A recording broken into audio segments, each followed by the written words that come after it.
Somebody say yeah. Say it again, say yeah. Somebody say yeah for the Rock and Roll Hall of Fame.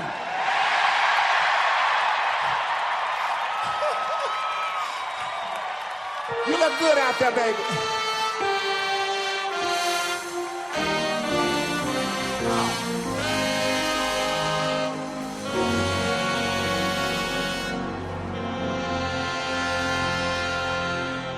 I was born by the river in a little tent. Oh, just like the river I've been running ever since. It's been a long time coming, but I know a change gonna come. Oh, yes it will. Look here. It's been too hard living, and I'm afraid to die. Look here. 'Cause I don't know what's up there beyond the sky.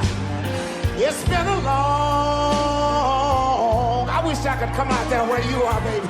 A long time coming, but I know, look at here, a change gonna come. Oh, yes it will. Look at here. Let me say one more thing. I go to the movie and I go downtown. But all I can hear is somebody keep telling me, oh boy, don't hang around. It's been a long.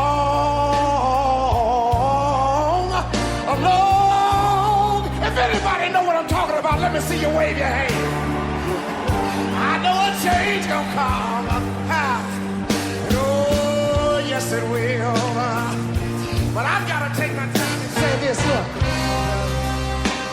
Then I go to my brother. Yes, sir. And I tell him, I said, brother, help me please.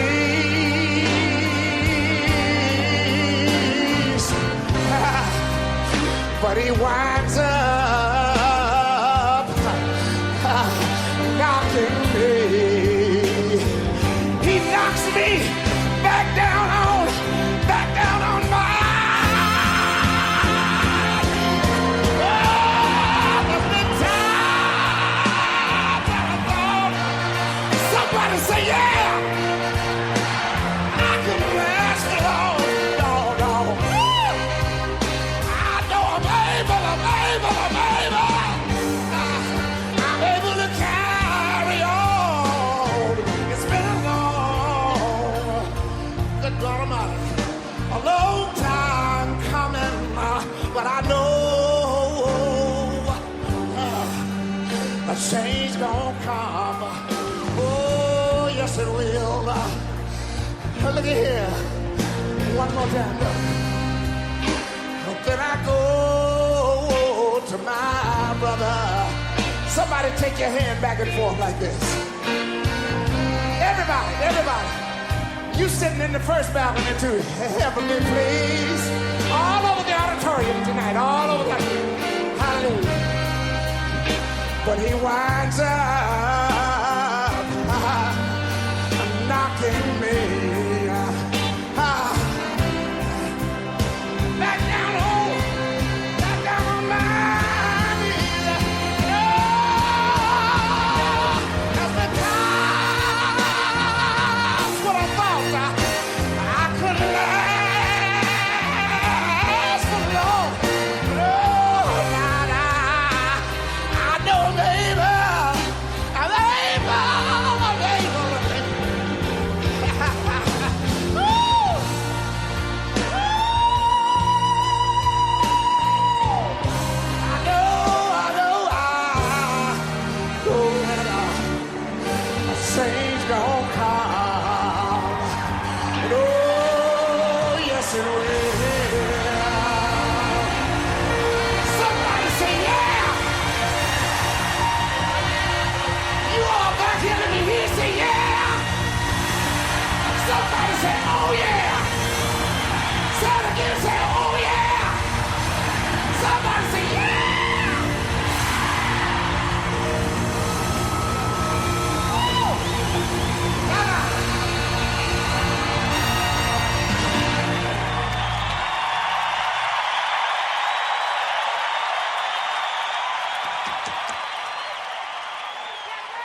Looking for a personal injury attorney?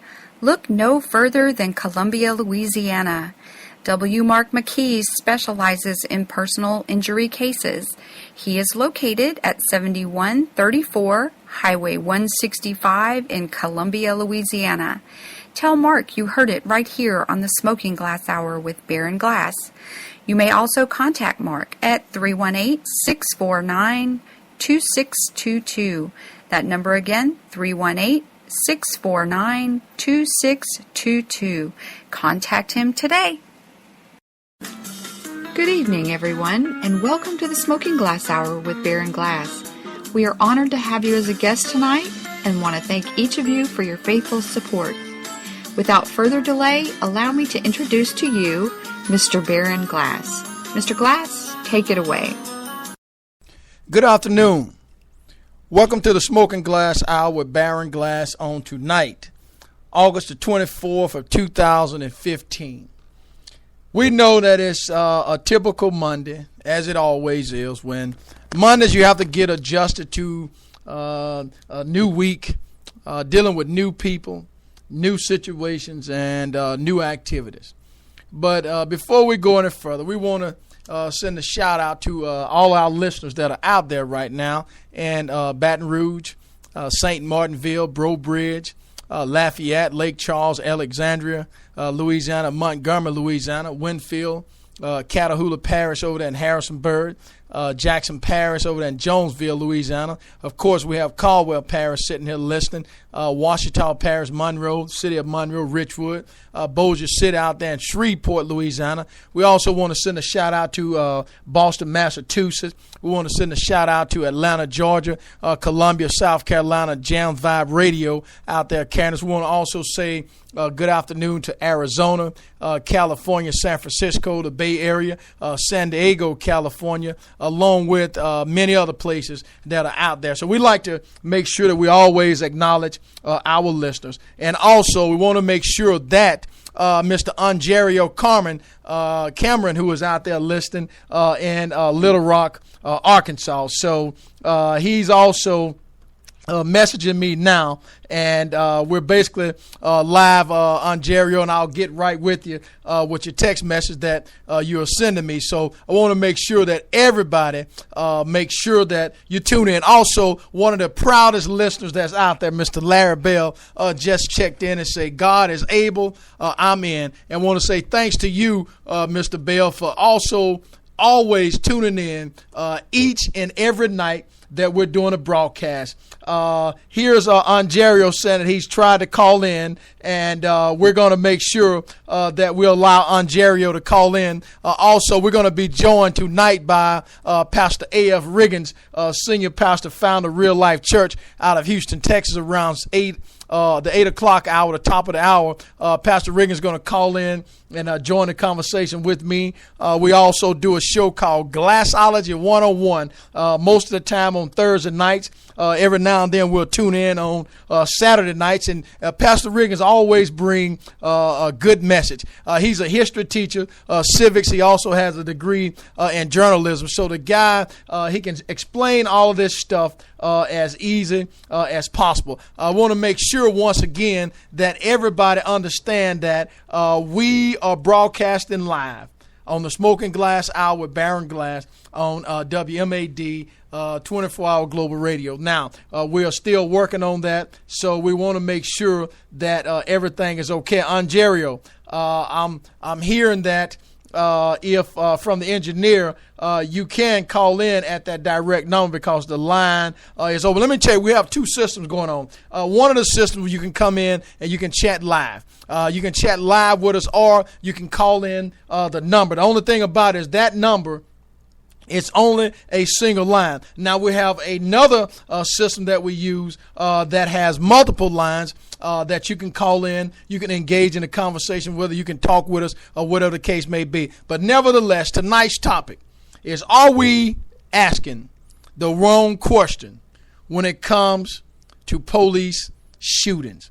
Now, before we go any further, I want to make sure that everybody understand that no one tonight, especially me, is taking a position. However, there are multiple ways of looking at this. There are multiple opinions that are out there. So we want to make sure that everybody understand that nobody is upholding shootings, and we are condemning shootings of all kinds. Because when we posted today on Twitter, we posted that Black Lives Matter. We posted that police lives matter. And we concluded with all lives matter. So here we are.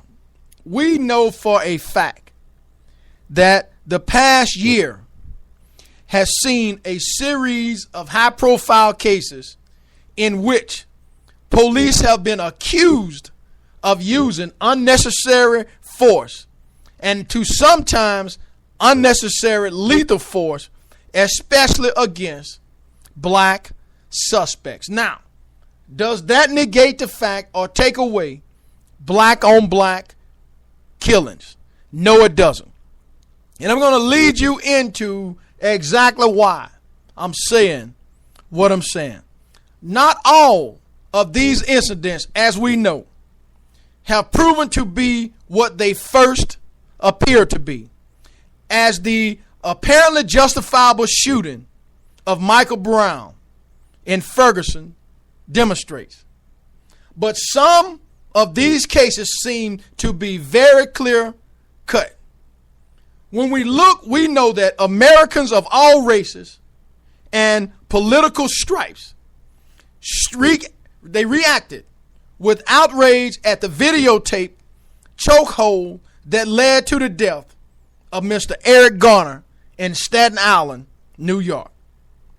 And there is almost no racial divide in public opinions regarding the outrageous videotaped police shooting of the unarmed fleeing Walter Scott in South Carolina. When we look, we know still there are some conservatives who would prefer to minimize this particular problem. They have acquired an unfortunate habit of responding to stories of police brutality against black Americans with the irrelevant question. And here we are. What about black on black crime?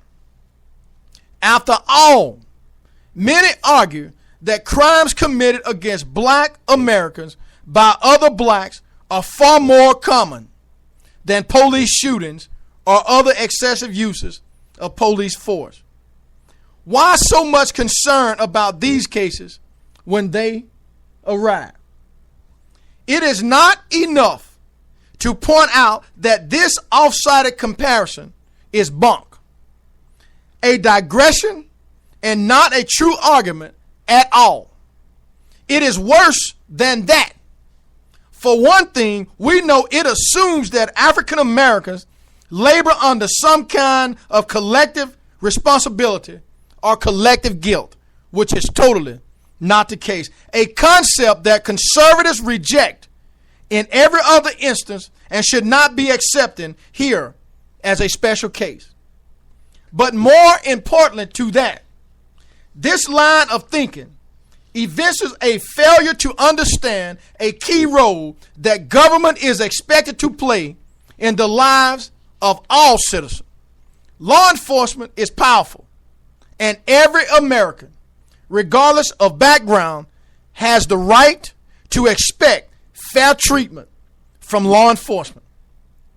Police officers, we know, play a vital role in American society. They are entrusted with special power and given great deference as the guarantors of civil order under the nation's laws and its courts. Their bond with us, the citizens, is something that is sacred. At their best, they are the guardians of the republic.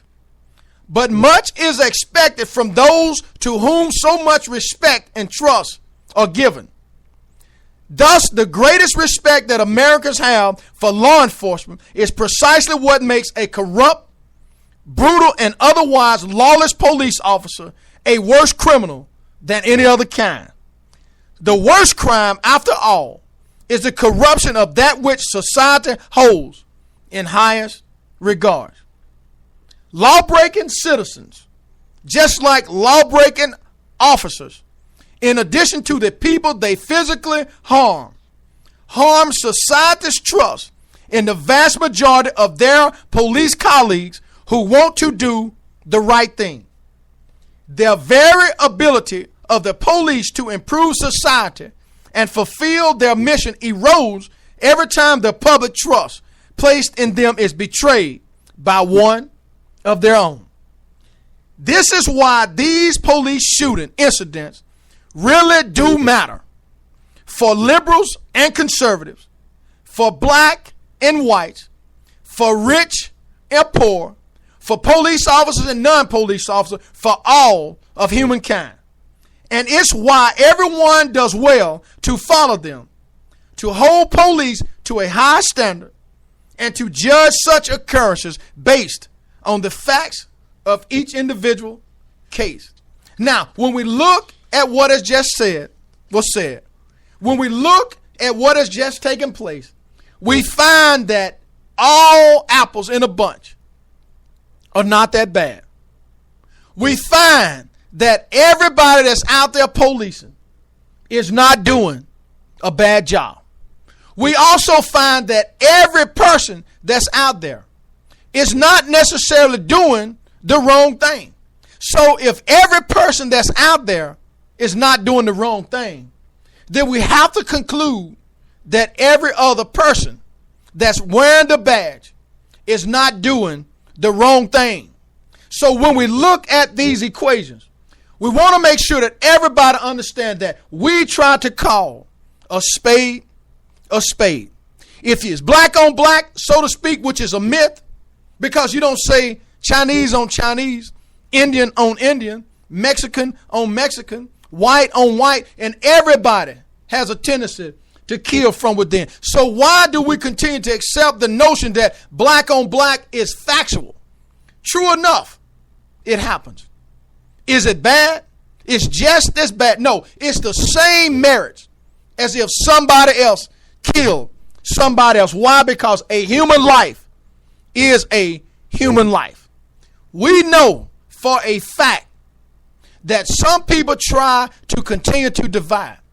And what we want to do is acknowledge the wrong, accept the wrong, repent, and try to move forward. Now, we know around the world that there are some people who just would not prefer to unite.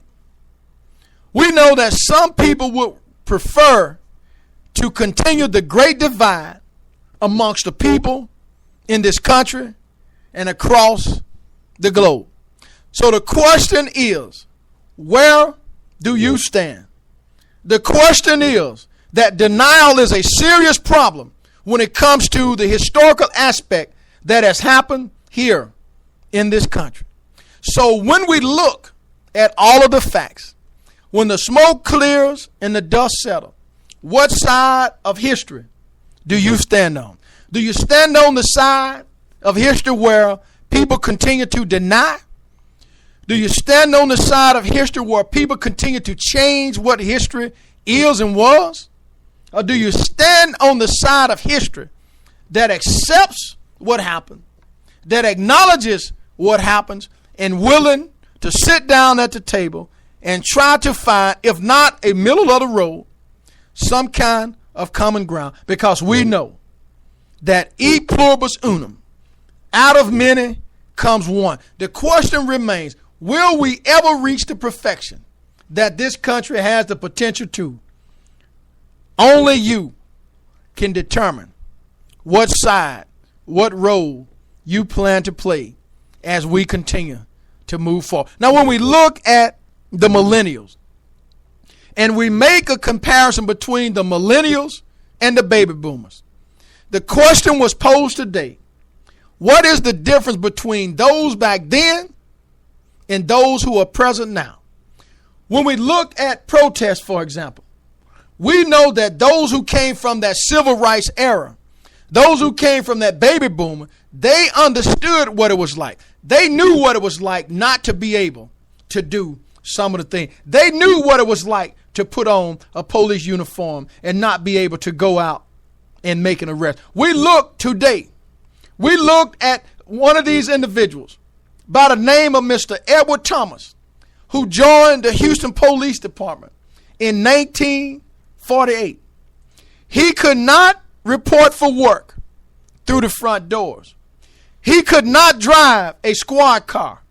He could not eat in the department cafeteria or arrest individuals that looked opposite of him. When he was walking his beat, he was once disciplined, guess what, for talking to a white meter maid. Mr. Thomas died at the age of 95. And why are you talking about that? Why? Because it is a part of the painful history that we have had to live. Not me, but some. 85-year-old mother, Lorenza Glass. Many others.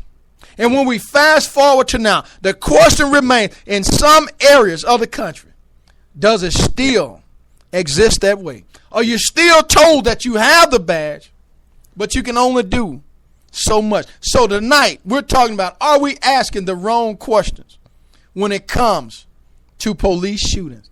We're going to pause right now and take a brief commercial break. But before I do that, we're going to play you some relaxing sounds of Mr. Marvin Gaye, What's Going On, and I'll be right back.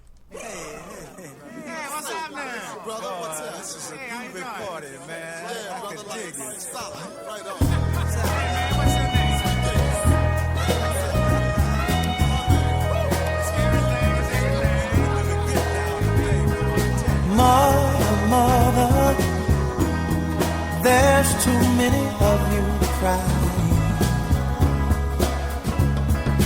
Brother, there's far too many of you dying. You know we've got to find a way to bring some loving here today. Yeah. Father, we don't need to escalate. You see, war is not the answer, for only love can conquer hate. You know we've got to find a way to bring some loving here today. Oh, picket lines and picket signs. Don't punish me with brutality. Talk to me so you can see. Oh, what's going on? What's going on? What's going on? Yeah, what's going on? Oh, what's going on? Right now.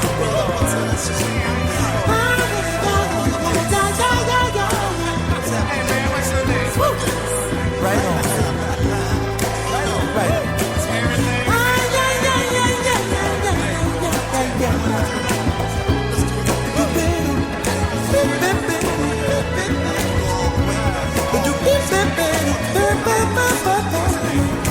Mother, everybody thinks we're wrong. Oh, but who are they to judge us? Simply cause our hair is long. Oh, you know we've got to find. Bring some understanding here today. Picket line and picket signs. Don't punish me with brutality. Come on, talk to me so you can see what's going on. Yeah, what's going on? Tell me what's going on. I'll tell you what's going on. Ooh. Right on, right on.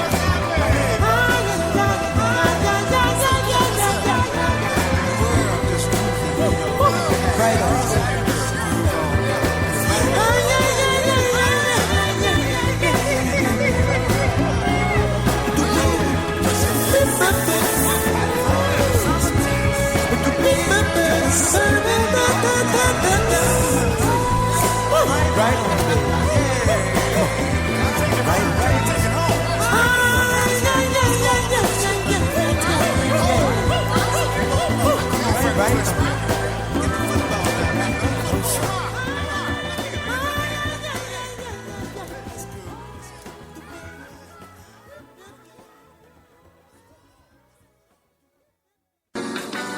If you are looking for some good music to listen to while on the job, while driving, or simply want to relax, move on over to thesmokingglasshour.com and scroll to the bottom of the page. Press play, or you can download the TuneIn app on your smartphone and search for WMAD 24-Hour Global Radio. Give us a chance to massage those ears with some good sultry sounds with music for adults and lovers.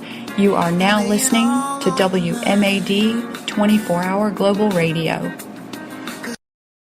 Red and yellow, black and white, we are perfect in His sight. Jesus loves the little children of the world. That means He loves everyone on this earth, and He made us all equal. Children are born to love, not hate, so why teach them to hate? Children are born to see people, not their color. We are just born different with the different pigments of our skin. So don't teach your children to be racist. Looking for a personal injury attorney? Look no further than Columbia, Louisiana. W. Mark McKee specializes in personal injury cases. He is located at 7134 Highway 165 in Columbia, Louisiana. Tell Mark you heard it right here on the Smoking Glass Hour with Baron Glass. You may also contact Mark at 318-649-2622. That number again, 318-649-2622. Contact him today. Hello, this is Baron Glass, host of the Smoking Glass Hour with Baron Glass on the all-new #1 global radio station, WMAD. Before I do my live broadcasting, I always dine in at the all-new Main Street Seafood Restaurant located in downtown Columbia, Louisiana, owned and operated by Miss Brett. Check them out. I did.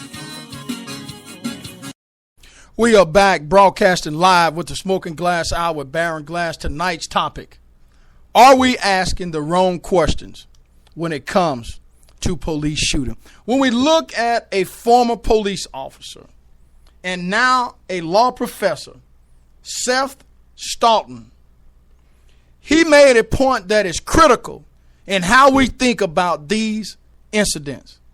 We shouldn't be asking if the police actions were legal or within department policy. We should be asking if they were necessary. Or if you like to use a word with a bit more urgency, we should ask if they are acceptable. If they are acceptable. Asking if a police shooting was legal tells us nothing about whether or not we should change the law. Asking whether or not it was within a police agency's policies and procedures tells us nothing about the wisdom of those policies and procedures. Both of those questions are important if your primary interest is in punishing police officers for these incidents. While it can certainly be frustrating to see cops get a pass over and over again, even an incident that seems particularly egregious, focusing on the individual officers involved hasn't and won't stop people from getting killed. Now, let's go back to the Dallas shooting. Unfortunately, when we look at the video camera, it does not capture the critical moment immediately prior to the shooting. But we know it does capture the initial police contact with Mrs. Harrison. Now, let's assume for a moment that the police account of the incident is 100% true. That Harrison did, in fact, come after them with a screwdriver. The question we should be asking is not whether or not the police decision to shoot Harrison at that moment was justified. The question we should be asking is whether the interaction ever should have reached that moment.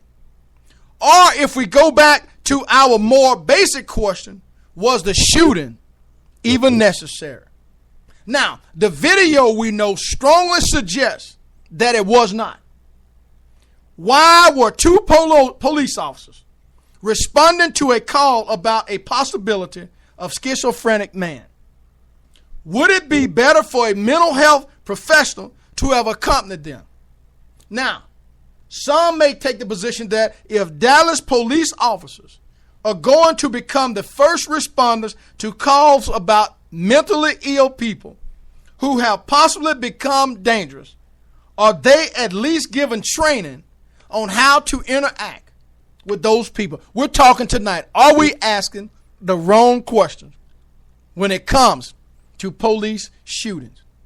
Are they taught how to de-escalate these types of situations?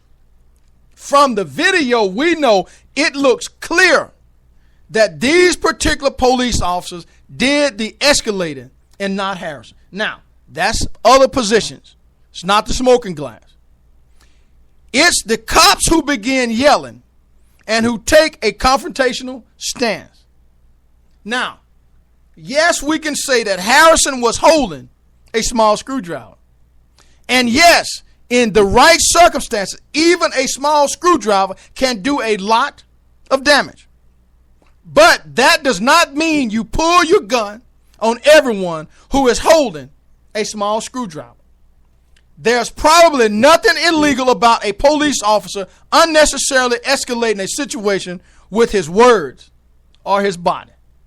There's certainly nothing illegal about his failure to de-escalate. But that's precisely why was this illegal? Is the wrong question. The better question is this: was this an acceptable outcome? And if your answer is no, then the follow-up question is this: what needs to change to stop this from happening once again? When we look at former Madison, Wisconsin Police Chief David Cooper, he recently addressed one of his blogs. And we know that some of these things, they took place. We know that some of these things are taking place. We're going to be joined in a moment by Pastor A.F. Riggins, senior pastor, founder, Real Life Church out of Houston, Texas. Pastor Riggins, if you don't mind, just hold on the line. We're broadcasting live, and thanks for calling in. I know that you're busy doing all those things that you're doing. I know school just first starting. Pastor Riggins, we're talking tonight about, are we asking the wrong questions when it comes to police shootings? Now, we're talking tonight about a lot of things. Are we asking the very wrong question? And I know that Ontario Cameron is out there, and he wanted to call in, but he said that he wanted to not infringe on Pastor Riggins' time. Pastor Riggins, I know that you have talked about this on a real life broadcast. Now, we're not pointing the finger and placing blame on anybody. But what we are trying to do, Pastor Riggins, is talk about the hardcore facts. Are we, in fact, asking the wrong question? Now, the questions in the Dallas, in the Harrison case, why was this legal? Or was this legal? Okay, is the question. But the better question is, was this an acceptable outcome? And if the answer is no, then the follow-up question that we're asking, what needs to change to stop this from happening again? Pastor Riggins, good evening. How are you doing? How you doing, Brandon? I'm glad to be on with you. Man, I'm actually out here with my horses. I haven't got home yet from work. How to take care of some business with my horses with prospective customers. So, but I can talk with y'all tonight.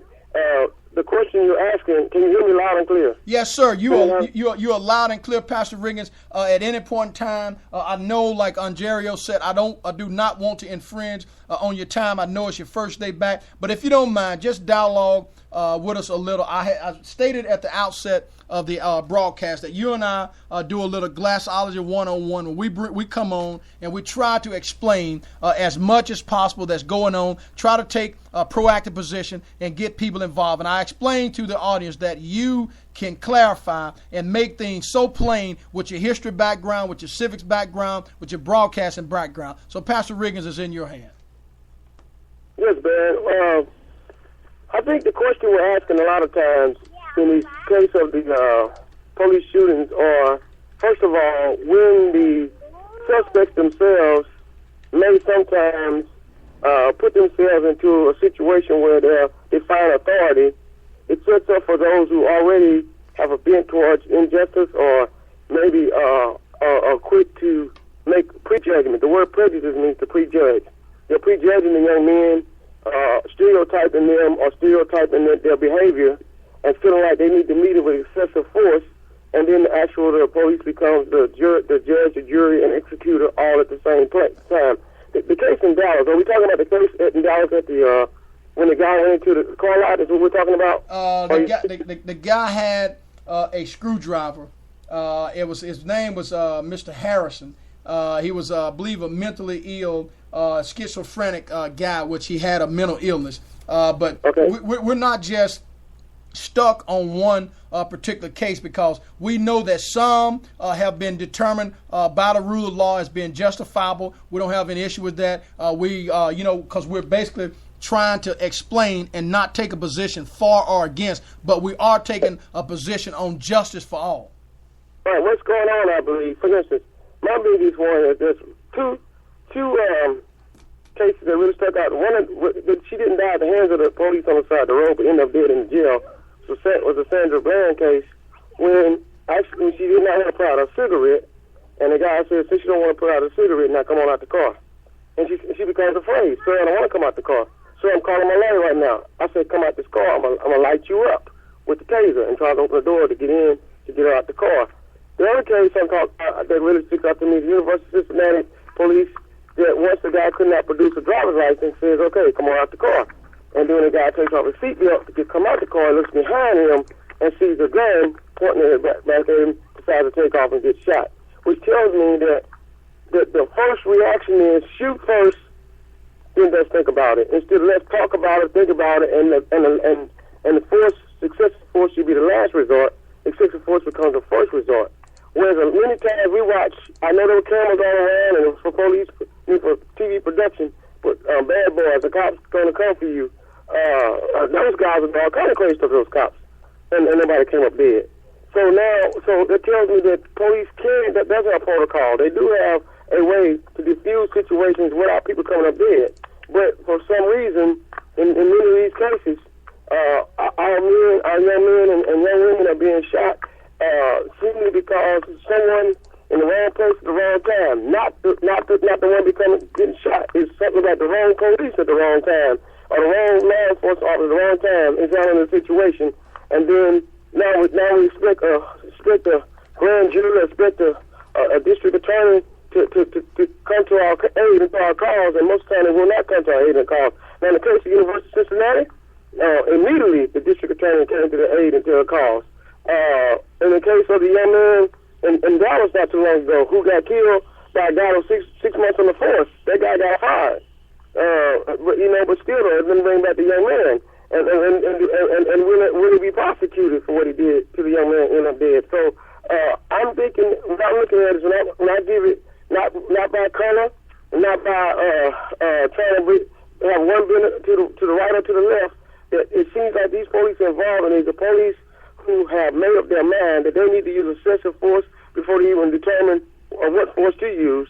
And then the results are people are coming up dead because a bullet doesn't have a name on it, is what I'm saying. And so that's how I'm looking at this. I'll tell you, Pastor, I believe on Saturday night, we talked a little bit about, and I'll go into it again because it's a different listening audience tonight. We talked about the concept or the question or the hashtag of black on black crime.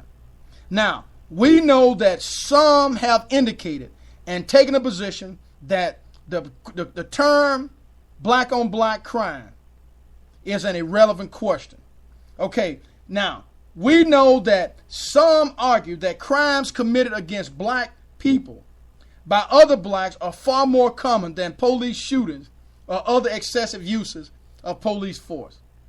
Some may say, why so much concerns about these cases when they arrive? Now, I also stated at the beginning of the broadcast that it is not enough to point out that this off-sided comparison is bunk, a digression and not a true argument at all.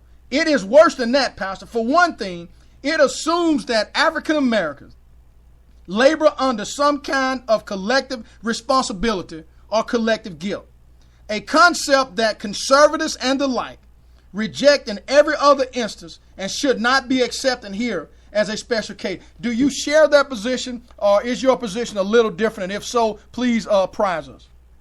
Yes, sir. Mr. Glass, thank you for the question. Here's what my problem of it is. You eloquently phrased it, but I'm going to put it down like in simple terms in this way. Black on black crime are criminals shooting criminals. Police officers are there to protect and to serve. They took an oath to protect and to serve the community, so they should not even be categorized with black on black crime. We already know it's black on black crime. There's white on white crime. There's black on white crime. There's white on black crime. Criminals killing criminals are one thing. We know that's wrong. The United States of America represents the state of whatever state you're living in, represents the city and the town that you're living in, to protect and to serve under the oath of a peace officer ends up in a violent crime that cannot be justified. We're talking things that aren't even supposed to be compared to one another. So when folks start talking about black on black crime, I don't want to hear that, because black lives matter, white lives matter. I don't like to use colors anyway, because there's nobody in the world that's black like the color black. There's nobody in the world that's white like a sheet of paper that's white. There are people of all colors of the brown and tan in the world, but I know the racial terms that we're using. So black lives matter, white lives matter, brown lives matter, yellow lives matter, red lives matter, and whatever, all lives matter. But when we talk about black lives matter, in this case, we're saying that in there's so many instances where African American men and women are being killed by police.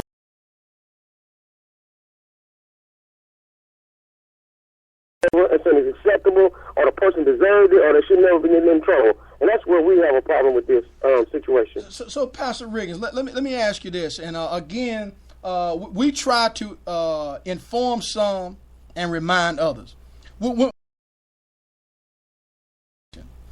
Based on the way you described it and the way I put it out there. When we hear people that comes back and ask that question, should we look at them as being insensitive? Should we look at them as being ignorant, meaning lack of knowledge?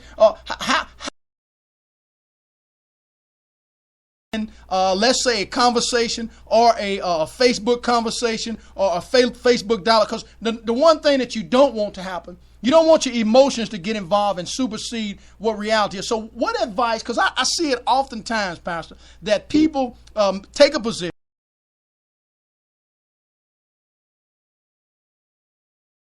automatically say something that creates this avenue of ignorance. What do you say about that, Pastor? Man, what it is that some of it is ignorance, some of it is insensitivity, and some of it is cultural conditioning.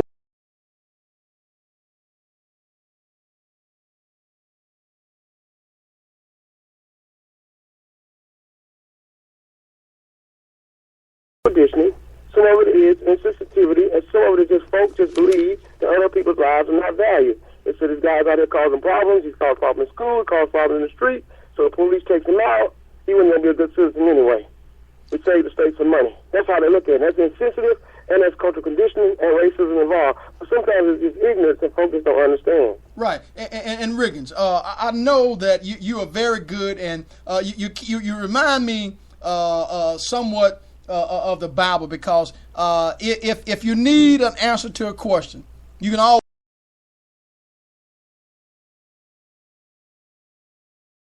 those who need informing and those who need reminding. Tell us specifically what you mean when you say cultural conditioning.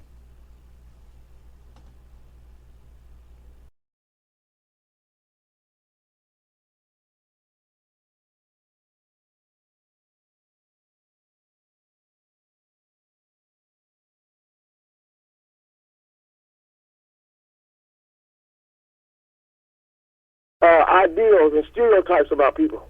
So it goes both ways, where African Americans feel like, look, whatever you give me. That's one side of it. The other side of it, when somebody says, well, we're better than that race, or we brought in more to this country than they brought into the country. And so the whole concept of thinking one race might be better than another race, or somebody has more money is better than someone.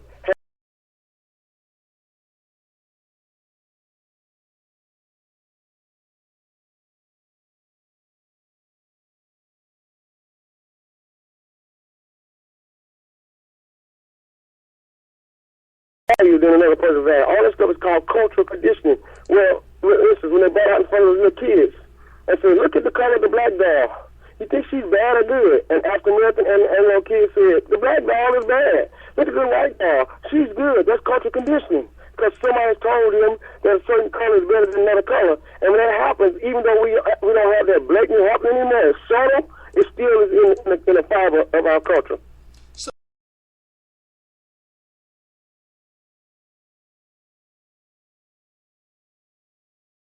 We look at cultural conditioning.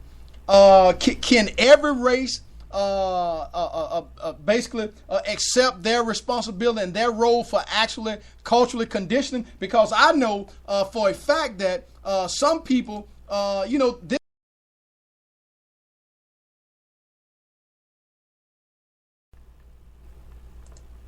yes, we all have fault in this. We all have fault in this. We all have fault in cultural conditioning. We all have fault in this.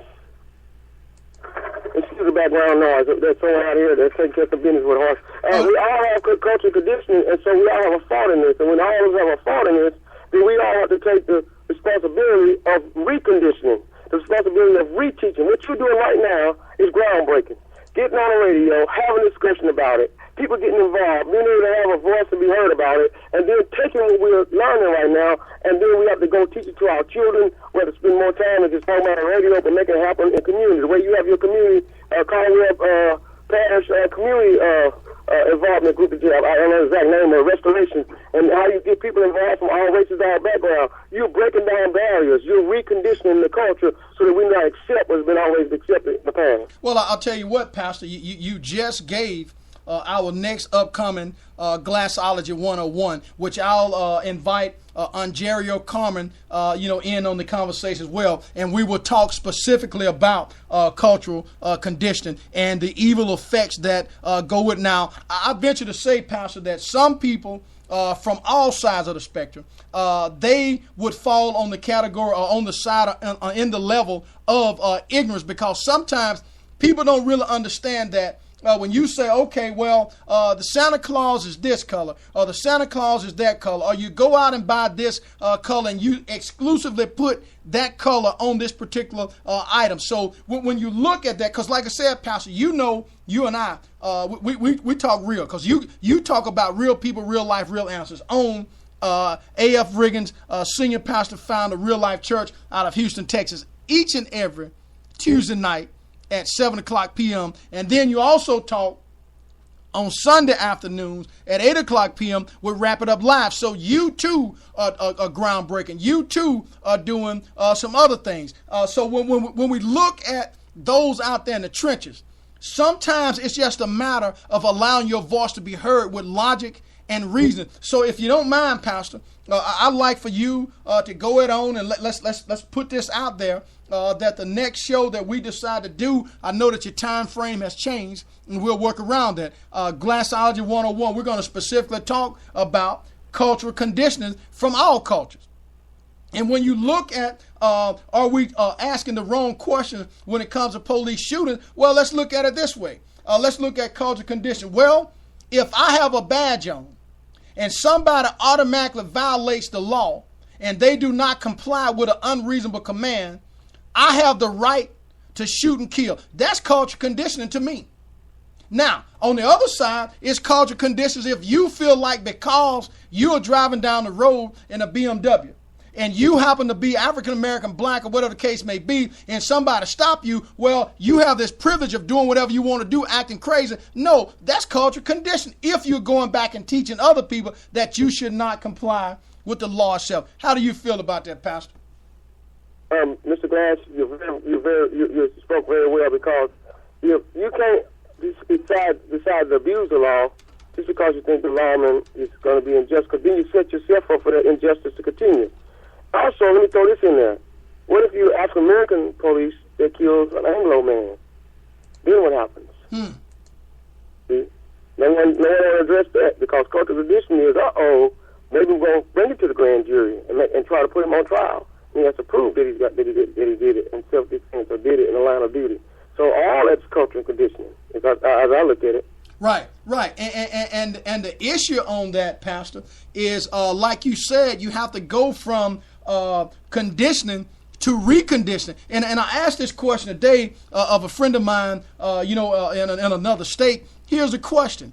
Okay, if we look at the millennials, and then we go back and make a comparison between the millennials and the baby boomers, there is a distinct difference between the two. So when we talk about reconditioning, when the millennials don't know half of the stuff that went on back during the baby boomers era, how do we cross that bridge, Pastor, in your opinion? I know that's a hard question, and it's got a lot of information that could go with it, but just from a generic standpoint, how can we change that?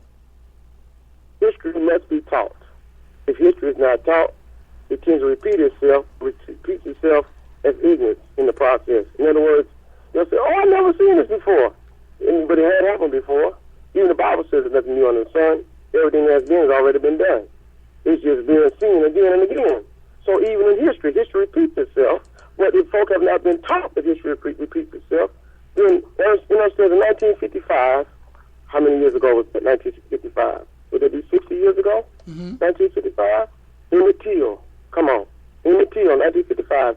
Whistled at the woman in the store. They dared him. His friends dared him to whistle at the woman in the store. Hey, baby. Came up dead. So, same concept now. Disrespect a woman now, and in the wrong way, and in this cross-race situation, you might end up in a situation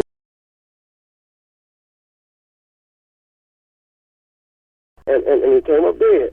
So it might have a different bit to it, a little bit different situation with it, but sometimes it repeats itself again and again. And so we have to teach this to our children and teach this to the millennials so they know that what was done before is being done again, but we got to grow from and learn from what happened in the past so the future will not have a repeat of the past. I'll tell you, Pastor, it just crossed my mind. It slipped my mind, but it just came back. I want to make sure that everybody understands and know that you had your pastoral anniversary yesterday. Give us a little information about how it went, the reception, and anything that you'd like to add to our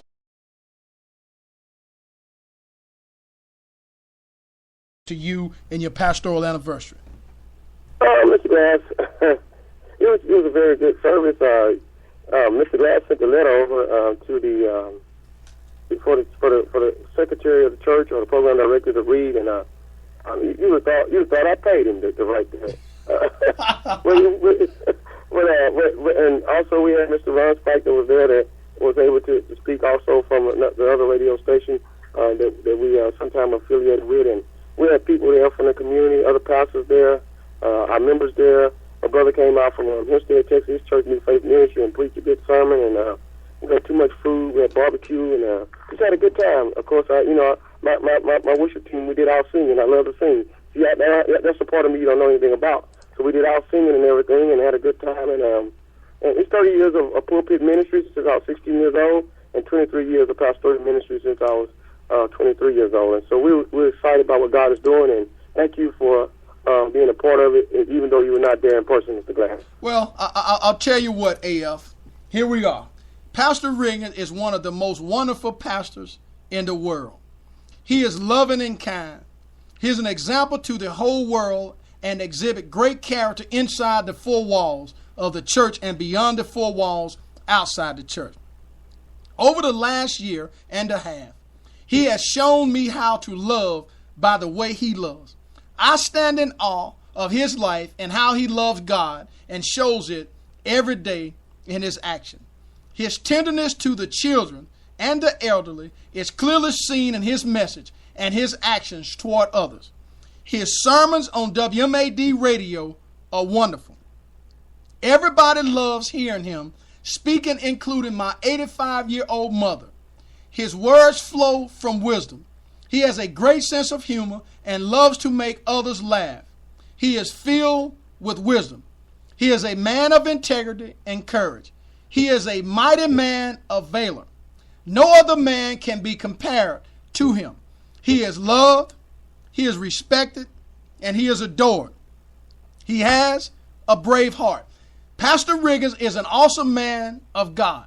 He leads by example with a loving and compassionate heart, and I have seen it on the radio and during the live broadcasting.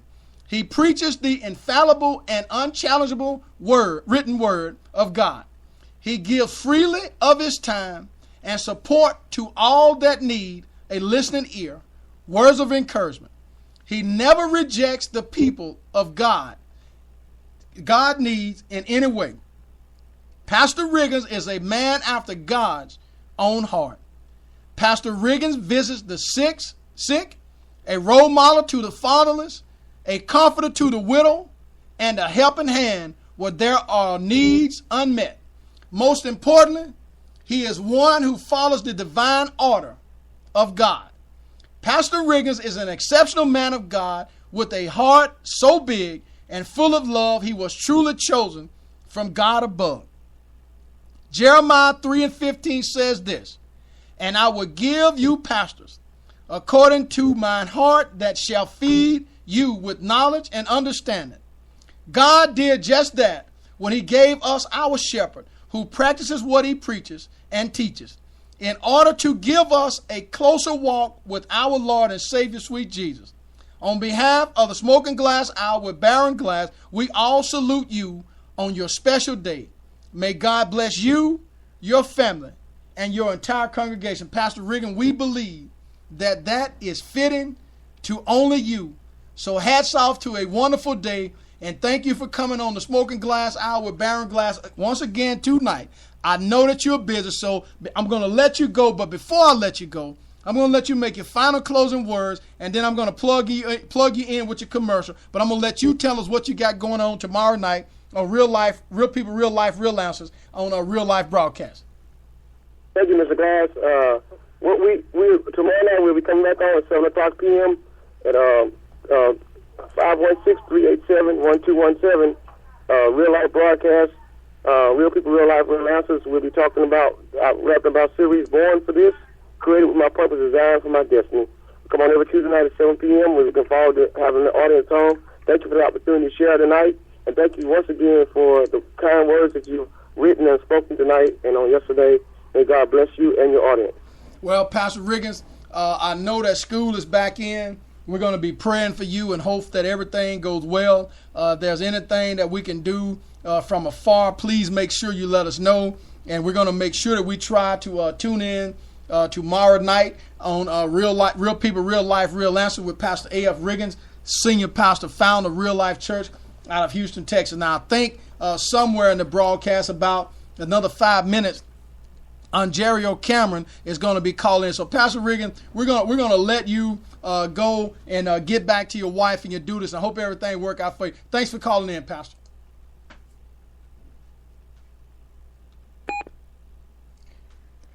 We've been broadcasting with Pastor A.F. Riggins, senior pastor, founder of Real Life Church out of Houston, Texas. We're going to pause for a brief moment. Hello, this is Pastor A.F. Riggins of Real Life Church, Houston, Texas. We welcome you to hear our broadcast every Tuesday night right here on Blog Talk USA and WMAD Radio, www.SmokingGlassHour.com. Real People, Real Life, Real Answers, a Bible study. Every morning on WMAD Radio and SmokingGlassHour.com, 7 a.m. Monday through Friday, you hear a Word of God, a sermon. And on Sunday mornings at 9 a.m., same place, you can hear a Word of God. If you're in the Houston area, come and visit us at the Real Life Church, 2703 Highway 6 South, Suite 150 in Houston, Texas. 10:45 a.m. is our worship. Also, you can tune in to Blog Talk USA on Sunday nights at 8 p.m. for Wrap It Up Live. Community issues with real people, real life, and real answers. This is Pastor A.F. Riggins. Looking forward to seeing you soon. Looking forward to hearing you on our broadcast. Remember, prayer still works. That's good news. That's the power in the name of Jesus to break every chain. Amen.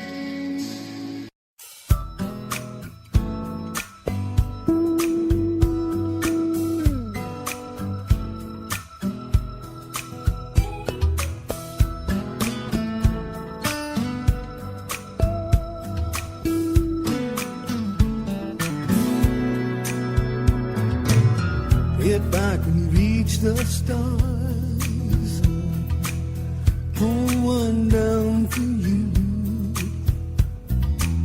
shine it on my heart, so you could see the truth. And this love I have inside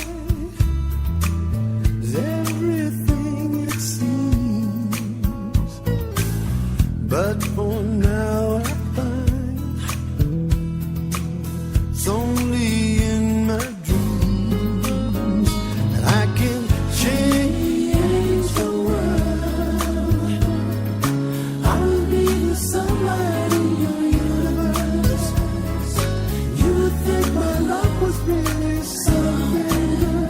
Baby, if I could change the world.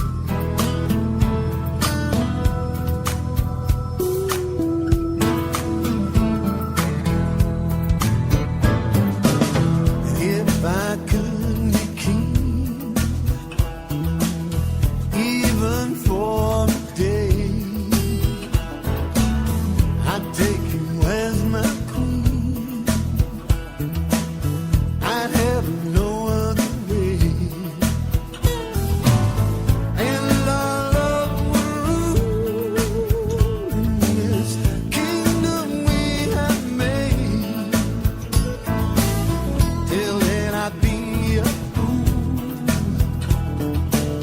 wishing for the day that I can change the world. I would be the sunlight in your universe. You would think my love was really something good. Baby, if I could change the world. Baby, if I could change the world.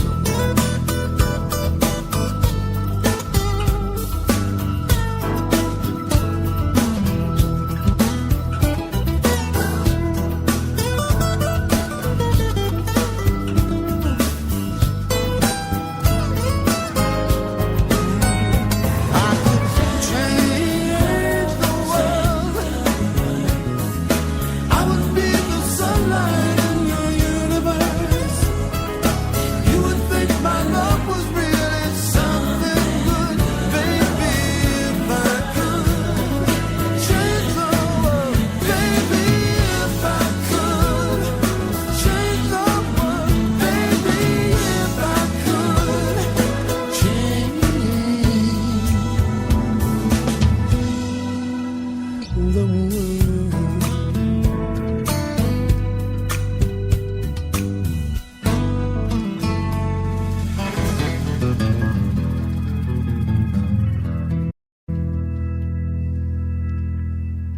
We are back broadcasting live with the Smoking Glass Hour with Baron Glass. We just heard some sounds of Change the World by Mr. Eric Clapton.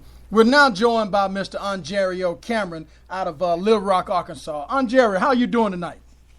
I'm doing very good. Thanks for having me on the show, Byron. Yes, sir. Anytime, anytime. Now, Ongerio, we know that the other night you came on with a very inspirational poem. Right. And it's our understanding that your writings are inspired by God, which tells me that anything that you do, you basically take the position that you are inspired by a higher power. When we look at tonight, are we asking the wrong question when it comes to police shootings, black on black crime, so forth and so on? What's your position? What's your position? What position do you take when it comes to that, Ongerio?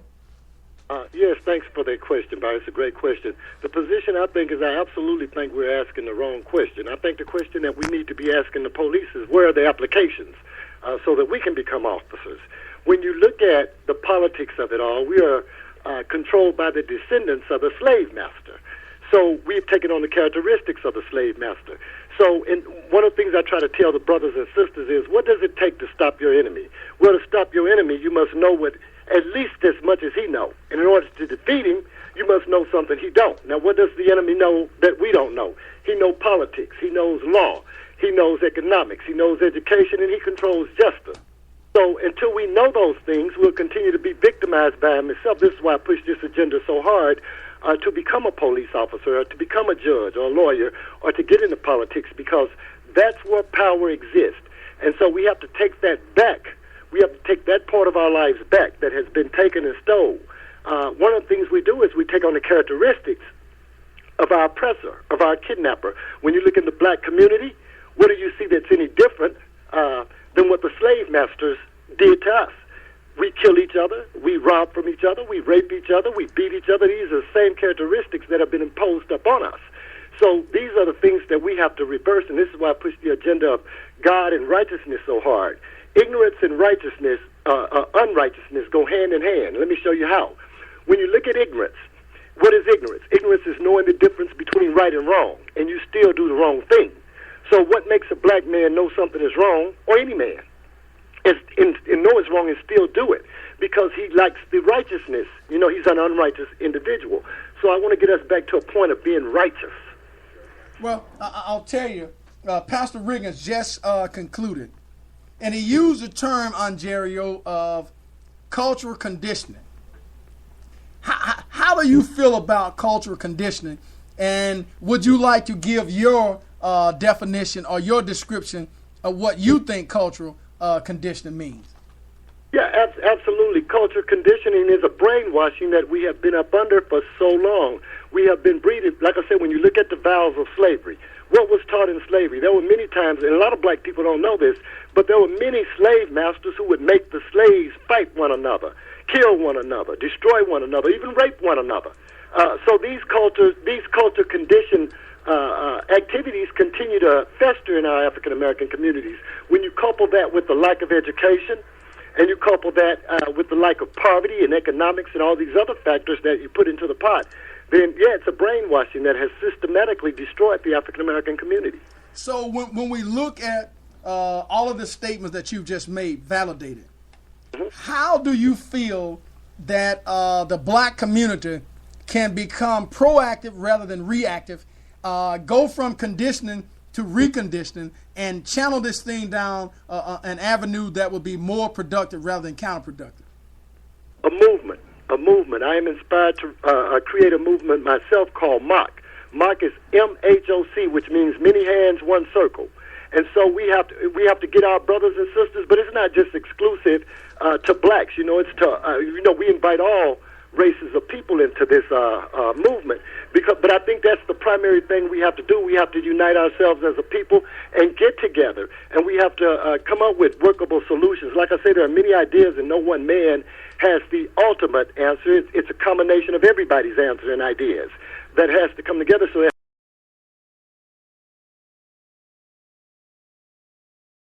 plausible solutions. But this is going to take the involvement of the parents and the children. And so this is how you begin to make a change, is with a dialogue within a dialogue. So that's what I think we can do. So I'll tell you, Ontario, once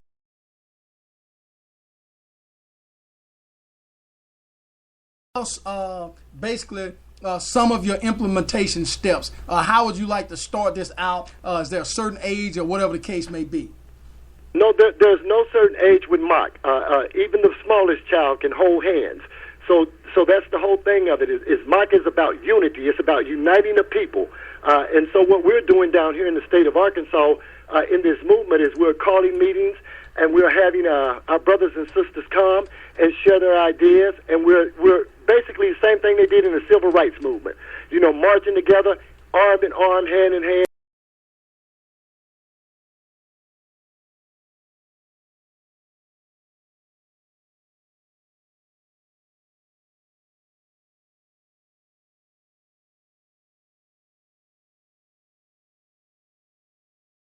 And interpreted so that we can start making decisions that are conducive with, the police responding to our neighborhoods. Okay. But, we need our own people responding to our neighborhoods, because a racist cop is that's a position that comes from ignorance. So racism is never going to be sympathetic or compassionate or any of those things to us. We have asked that question for so long, and so we know that that's never going to happen because we're still having this debate. So then the question becomes, what can we do to actually stop it? And that's why I say we have to know as much as our enemy knows. If there's enough time in this show, I would love to share another one of my pieces with your audience called "We Will March On." That is so powerful. It needs to be heard. It needs a platform to be heard from. So if you'll afford me the opportunity somewhere in this interview, I would love to share that with your audience. Yes, sir, certainly. Tell me, Angerio, again, what does the acronym MARC stand for? Many hands of what? Well, it stands for many hands, one circle. Okay, many hands, one. I'm making sure we're putting this information out. Many hands, one circle. Okay. Right. Mine is MHOC. Okay. But it's pronounced like the MOCK you would see, but it's MHOC. Okay, I got you. Okay, I'll tell you what, Angerio. Again, our message is clear. We try to inform some and remind others. So what we will do, if you are ready, we will allow you to come specifically and directly in your own way with your poem. Give us the title once again. Make sure you get it to us like you did the last time. We're running on the WordPress, and we'll also put that information out there. So it's on you, Angerio. Okay, thank you again. This is the poem that I wrote that pays tribute to the great Dr. Martin Luther King because his dream is still alive, and it's called "We Will March On." And it says, to those who extinguished Dr. Martin Luther King, you can't deny the inheritance to I Have a Dream.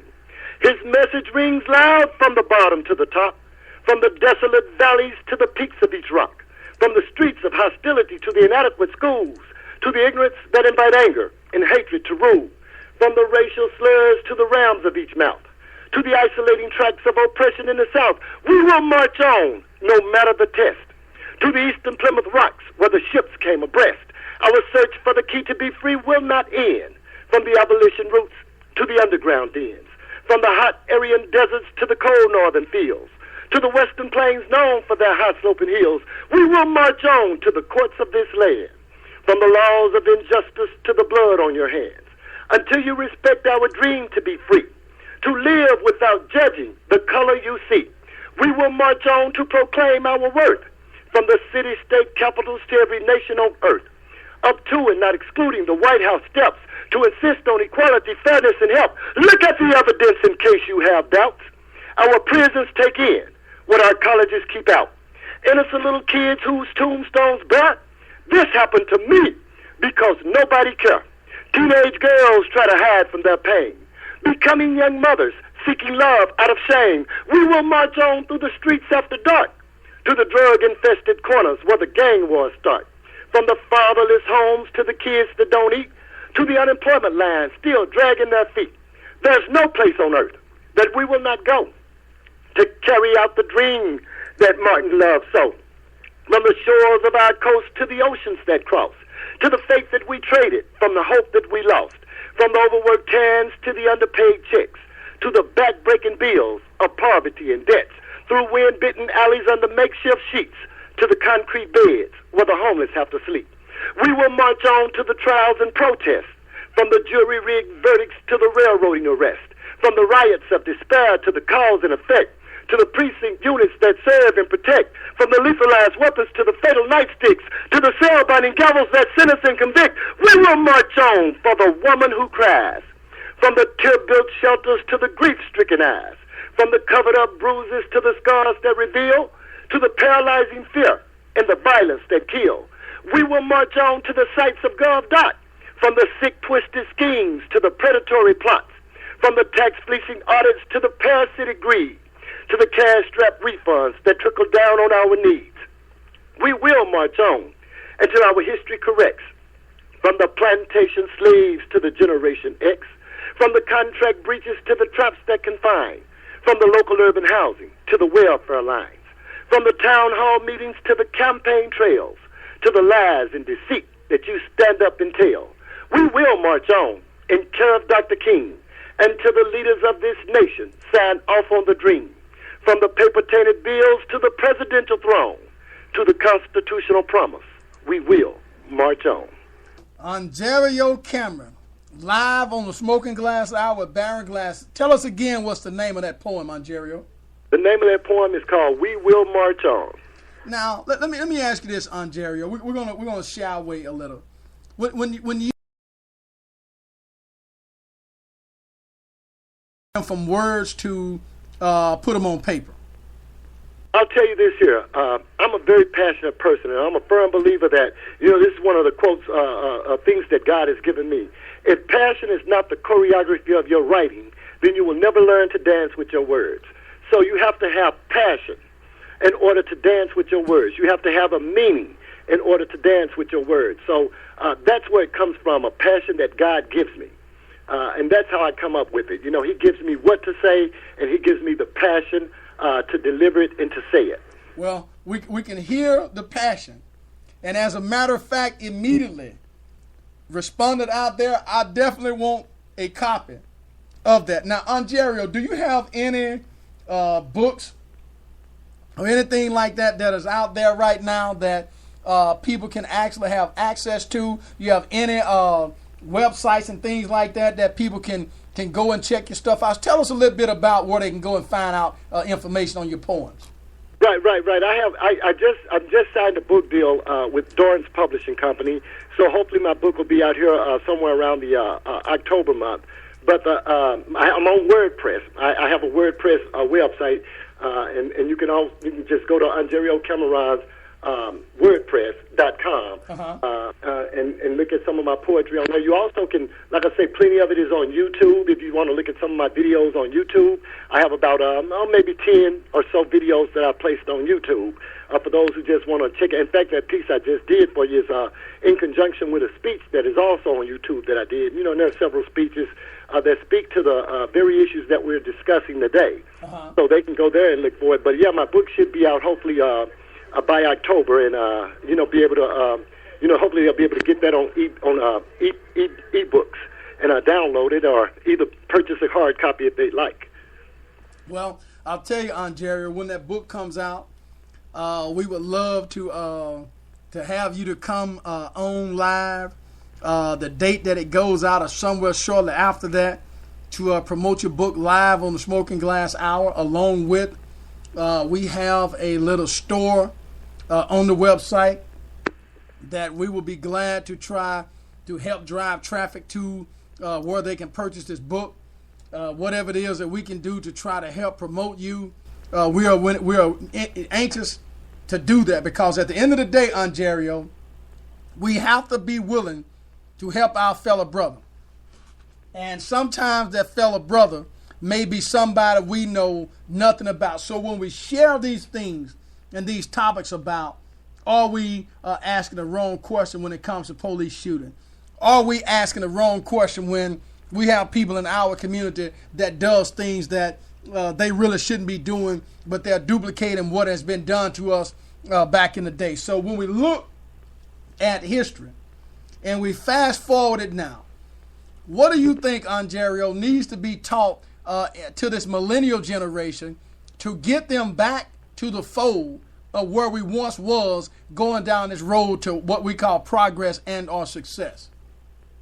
Absolutely. I think God has to be taught. We have to teach that spiritual part of our children that has, I don't like to use the word died, but that has turned away, or that has ran off on the way. We need to bring them back to that spiritual part of their lives, because, again, morality, values, principles, these are the foundations of righteousness.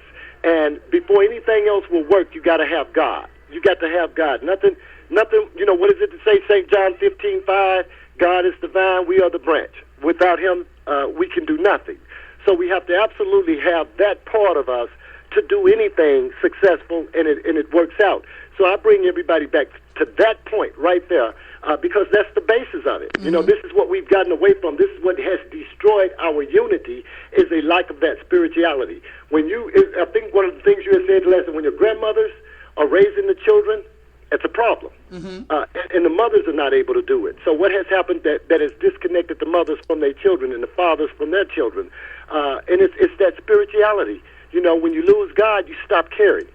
When you stop caring, this is the end result of it. You got killing, you got robbing, you got raping. We have to have a value system so people will know. I'll tell you something that was real funny. about the brothers. And I just want to give this is something one of my daughters had come home one day, and she said, Daddy, how come ain't no black people on money? And I couldn't think of anything to say at that moment, but God said, I tell you what, do this. So I took out some money out of my pocket, and I gave her, and I let her look at it. I said, who's on this dollar bill? She said, George Washington. I said, that's right. So I took out a $5 bill. I said, who's on this dollar bill? She said, well, that's Abraham Lincoln. I said, that's right. And we went on through it, the $10 bill, Hamilton, the $20 bill, Jackson, the $50 bill, Grant, and the $100 bill, Franklin. I said, now add all of these dollars up, and how much money do you have? She said, $186. I said, that's right. I said, all these people on this ain't worth nothing but $186, and we are priceless. We have to teach our children, right, we have to teach our children that they're priceless. Uh-huh. You see, and that's the point we have to get to, so that they will understand life has a value that is priceless. When you take it away, it doesn't come back, and it's priceless. You've destroyed and took away something that was priceless, because if they don't know their worth, they won't value life. So when we look at, you just took me to another point, Ontario. When we look at the black community as a whole, when we look at that young African-American male or female, do you get a sense that somewhere down the line they may have lost the concept that life, as you said, and I believe, has a value? Absolutely, they've lost it. They haven't been taught it. Better than saying they've lost it, they just haven't been taught it because the parents done failed by the. Again, I go back to politics. The implementation of SCAN and all these different organizations that made blacks as a whole afraid to discipline their children, afraid to have an involvement. And now you have kids who are standing up, and the parents are afraid of them, the teachers are afraid of them, and the kids are not afraid of anyone. So we have to get the children back. We have to get them back under our control, and we have to overcome these different obstacles that were put in place by our political leaders of today. And that's why I encourage so much us getting in there, so that we can make laws that are conducive to the common values that we believe in, because our oppressor, which is the descendants of the slave master, is not going to have values that are conducive with us as a people. He's not going to cater to our common values. He's going to cater to his own. When I talk about him being the inheritor of his slave masters, what does that do? That's a presumption of inheritance. So he believes that all of this is his, even us. He believes that us as a people is his. And his descendants believe the same thing. And so this is why we have to teach our children about politics and get in there so that they can make laws that are conducive to our inheritance, to our future, to our dreams. So Ontario, if we go back to what Pastor Reagan said, cultural conditioning, and we look at life has a value, and we know that that may not be the case in all aspects of what's going on, could that be in the slightest way a form of cultural conditioning that has been learned over a period of time, or is it something that's been there and we've now adopted that? When you have 400 to 500 years of an oppression by your captors, you have an acceptance of your condition. It goes to the old proverbial thinking: if you can't beat them, you join them. And so this was the attitude that we have taken over 400 or 500 years of oppression. When I talk to many young black African-American brothers and sisters, do you know they don't even know why slavery ended? They've been taught in the books it ended because of the Civil War. And they don't realize that slavery ended because of technology, the invention of the cotton gin and the tractor. It's the real reason that slavery ended. Mm-hmm. It's a part of knowing your culture and your history. When the white man no longer needed the slave, that's when he went to the master and said, what are we going to do with all these nigger slaves? You know, there are hundreds of them, and what we going to do? Lincoln said, give them 40 acres and a mule. But see, they don't know that because they were taught that it was the Civil War that ended it. The North and the South wanted to keep the country whole. So this is what history has taught us, but not the truth. Uh-huh. You know, technology ended slavery. So I think that we need to go back to where the cultural conditioning started. And that's where it started. And we need to go back to that history and teach them that history. Our children have no interest in learning the struggle of the history, so they're under a false presumption that they're free. They're free without the economics or the justice behind them. Mm-hmm. So they believe that that's freedom, and until they get caught up in the system, and then they realize they're still slaves, mm-hmm. the man of their oppressor. Mm-hmm. Okay, I'll tell you, Ontario, you just gave me about 2 or 3 different shows based on what has just happened. And what I'm going to do at some point in the very near future, and maybe even sometime this week and shortly thereafter. I'm going to get with Pastor Riggins, and we're going to have a roundtable discussion with you, myself, Pastor Riggins, and maybe one other gentleman that's out there that's involved in social justice, promoting positive things in the community, going out speaking and doing things like that. Ontario, do you have any speaking engagements or anything like that that might be coming up before we end? And before I end, I'm going to allow you the opportunity to give your closing comments as well. But make sure you get us a copy of your poem and your writing, rather, and we'll make sure we get it out there for you.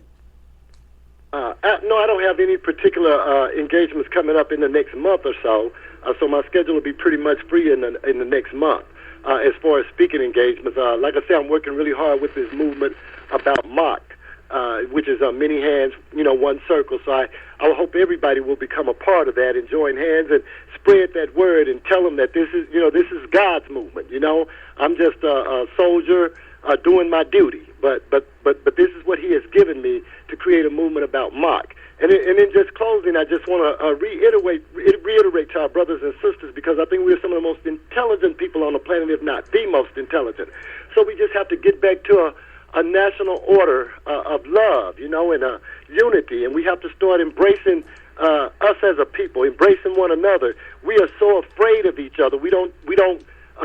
When I came along, our next door neighbor could discipline you. So now we are so afraid to help each other's children. But if your child was in trouble and then you didn't do it something, and the next door neighbor see your child, that person would be angry because you didn't help. If you get involved and you did something, then they'll call you all out of your names, and you ain't got the right to put your hand on my child. So this is something we need to stop and realize it really do take a village to raise a child. And we have to reconnect with that unity that inspires that kind of love with one another. Because love is how you defeat hate. It's how you defeat war. And that's what we have to use, love. And so that's my message, is one of love and unity to our people. And so I encourage all of them to let's just embrace and go forward with that positive message in mind, that we're going to love one another, and no more will we allow our hatred to dictate our course of action. We have to allow love to dictate it. So we know that there's two things based on what you said, Ontario, and I think it's very true. Two things we're missing. One is love, and two is that the absence of a life has value. So it's very important.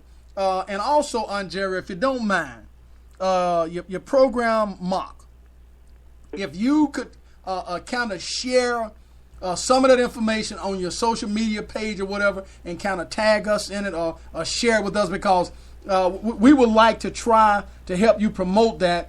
And a movement starts in one place and it ends up in many places. Absolutely. So we want to make sure that the movement consists of many people of all walks of life, but you have to have those common things. You can't be for hate when MOC is for love. Oil and water just don't mix.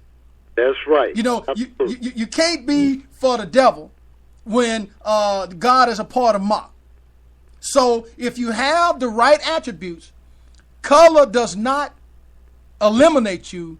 It's the heart and the desire that you have which will eliminate you from being a part of. So if you don't mind, Ontario, at some point, share that information. It's no rush, but as soon as we're able to get it on the social media page, we would love, like I said, to try to push that. And I won't hold you any longer. So we're looking at about 8:57 p.m. Central Standard Time. I will get back with you once I talk to Pastor Riggins and the other gentlemen to see what night we can come on, Ontario, and we can all discuss this from a conscious standpoint, a logical standpoint, and a standpoint of hopefully inspiring other people from all walks of life to get in and make a difference. So, Ontario, thanks for calling in to the Smoking Glass Hour with Baron Glass once again, and may the good Lord continue to bless you.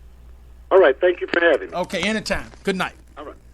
We are back broadcasting live once again with Ontario Cameron from the state of Little Rock, Arkansas. We also spoke with Pastor A.F. Riggins, Senior Pastor, Founder, Real Life Church out of Houston, Texas. Tonight's topic, we were talking, are we asking the wrong questions when it comes to police shooting. If you don't mind, tune in to Pastor Riggins tomorrow at 7 o'clock p.m. Central Standard Time on Real Life Broadcast. Pastor Riggins is doing a wonderful job over there. So we're going to pause right now and get ready to close this thing out. But before we do that, I want to play you a sound or two before we get ready to close out. So stay tuned. Hello, my name is Baron Glass, host of the Smoking Glass Hour with Baron Glass on WMAD 24-hour global radio and Waco 4-state community talk radio. When looking for talk radio, there are many things to consider.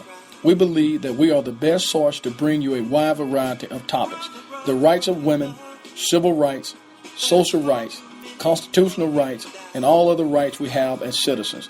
The goal is to link all communities to one station. We believe when people talk, we make a difference. Tune in Monday nights, latest night at 7:30 p.m. Central Standard Time.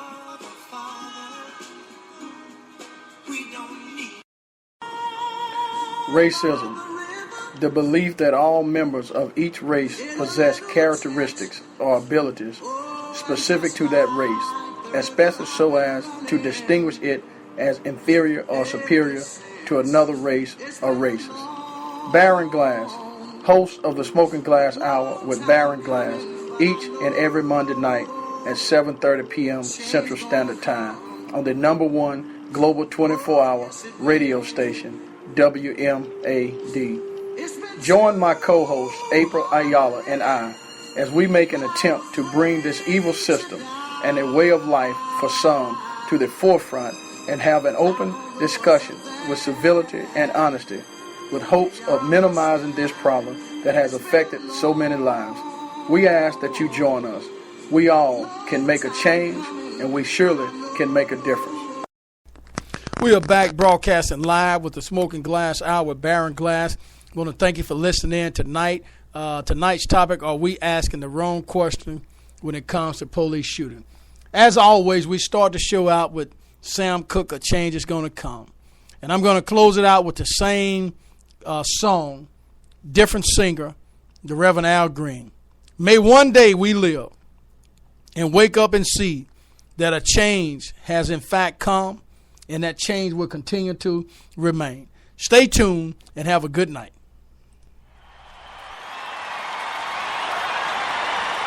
Somebody say yeah. Say it again, say yeah. Somebody say yeah for the Rock and Roll Hall of Fame.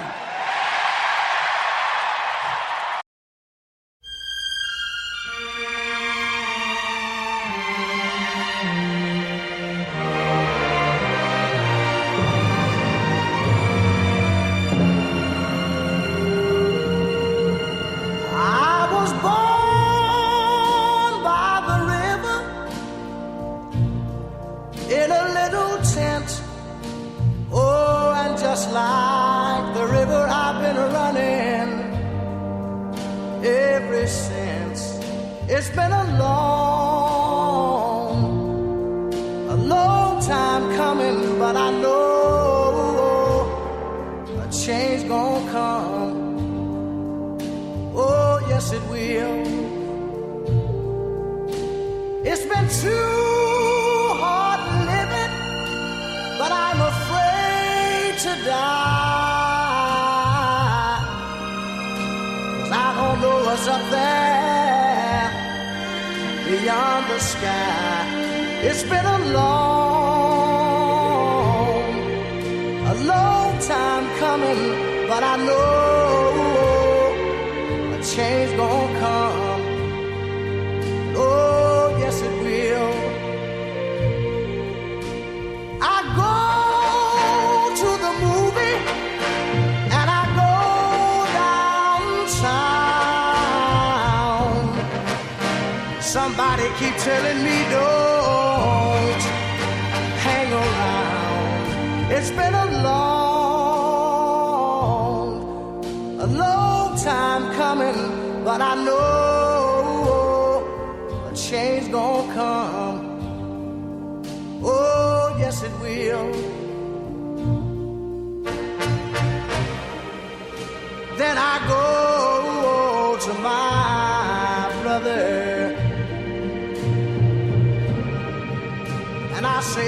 brother, help me please. But he winds up knocking me